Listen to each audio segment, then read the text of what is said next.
Hello friends, welcome to Ashish Polala classes.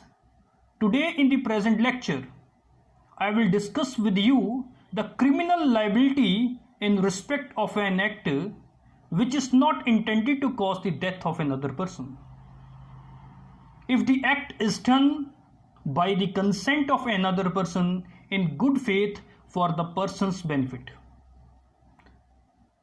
According to section 88 of Indian Penal Code, nothing which is not intended to cause death of another person is an offence only by the reason of any harm which the act may cause, which the act be intended by the doer to cause, or which the act to known by the doer to be likely to cause to any person for whose benefit it is done in good faith, and who has also given a consent, whether the consent is given expressly or impliedly, it is immaterial, to suffer that harm or to take the risk of that harm.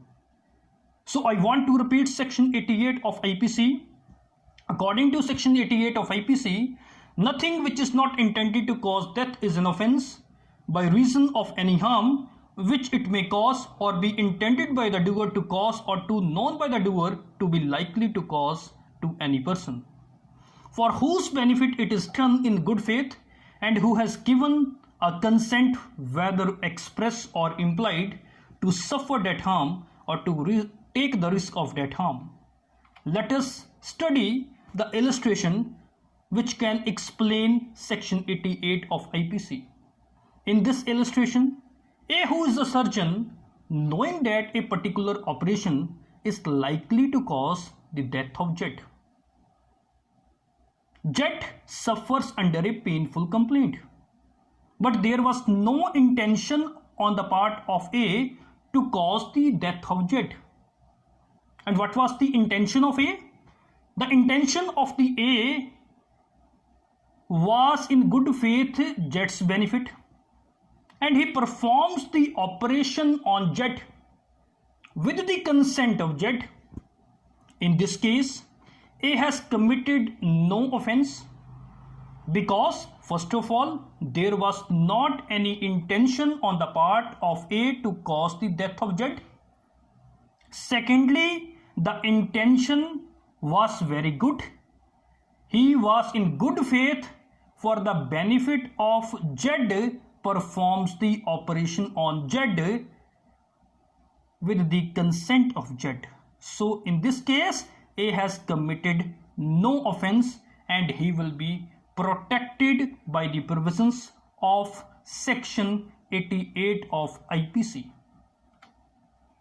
So after reading the bare language and illustration of section 88, it becomes very clear that this section provides that the doer of an act will not be liable even though he causes the harm which results into the death of another person, or knowing the act is harmful if, number one, the act done is for the benefit of the person who suffers the injury.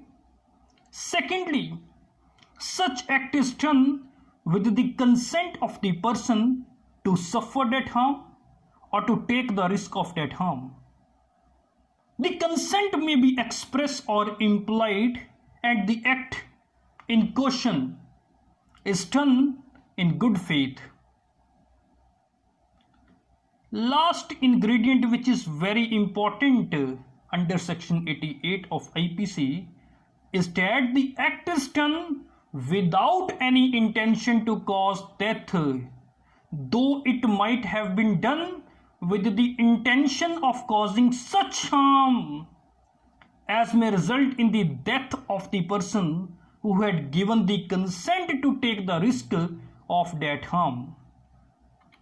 So after reading the bare language, illustration and ingredient of section 88 of IPC, it becomes very clear that present section 88 of IPC grant basically immunity to the doctors as well as like persons of doctors. they may be the teachers, grant immunity to the doctors against surgical operations, and also like person from punishment for all acts which may cause any harm other than causing intentional death. But it is also very important to note here that if you want to take the protection of section 88 of IPC, the act in question should have been done in good faith, and it must have been done for the benefit of the consenting party. But if the act is not done in good faith, if the act is not done for the benefit of the consenting party, then protection which is available under section 88 of IPC will not be available to the accused. When we had studied the illustration which is appended to section 88 of IPC, it becomes very clear that surgeon is not liable for the death of the patient if the operation was performed in good faith for the benefit of the patient and with his consent, because the surgeon neither had any malice nor was the operation performed carelessly and negligently with the intention of causing the death of the patient. Rather, the operation was done with the intention to cure the patient.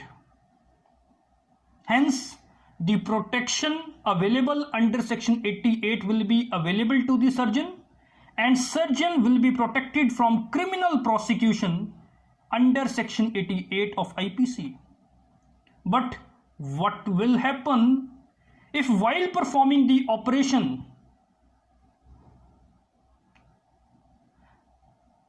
the surgeon is found careless in his act and he leaves a needle inside the abdomen of the patient,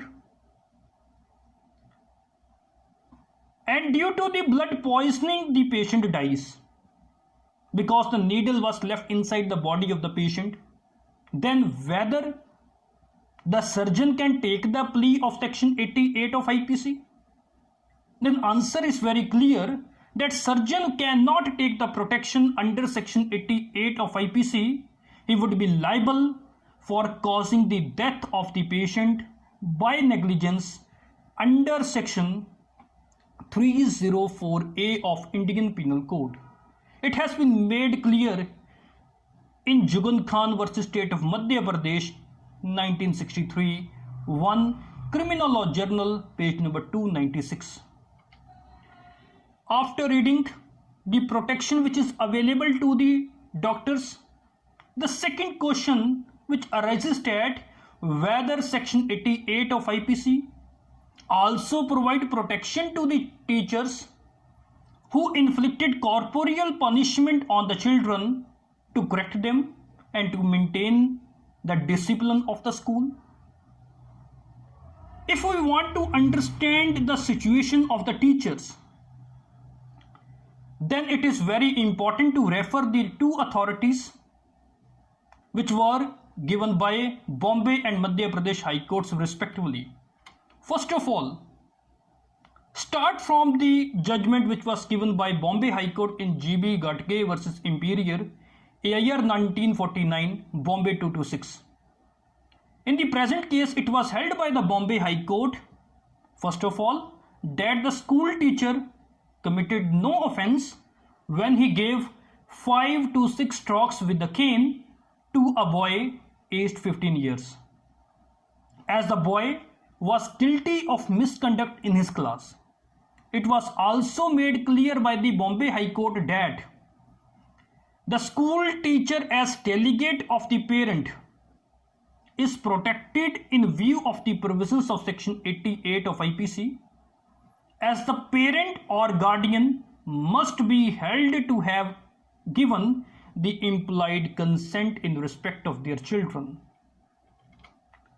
But in M. Natation versus State of Madhya Pradesh, the Madhya Pradesh High Court clarified that where a teacher exceeds the authority It is very important. Where a teacher exceeds the authority which is given to him by law and inflicts such harm to the pupil as may be considered to be unreasonable, then the teacher would naturally lose the benefit of exception and will be liable for the act. That means to say, if the teacher does their duty within the authority and inflicts any harm to the pupil which is reasonable, then they will be protected under section 88 of IPC. But when a teacher exceeds their authority and inflict harm to the pupil which is considered to be unreasonable, then they will not be protected under section 88 of Indian Penal Code. So this is something about section 88 of IPC. So friends, if you like my lectures and want to watch more law lecture on my channel, then please subscribe my channel and do not forget to click on the bell icon to get notifications of next videos. Like my videos, share my videos, and if any of you want to take notes of my law lectures, then you can visit my blogs at lawarticles2020.blogspot.com to get notes of my law lectures. Thank you very much.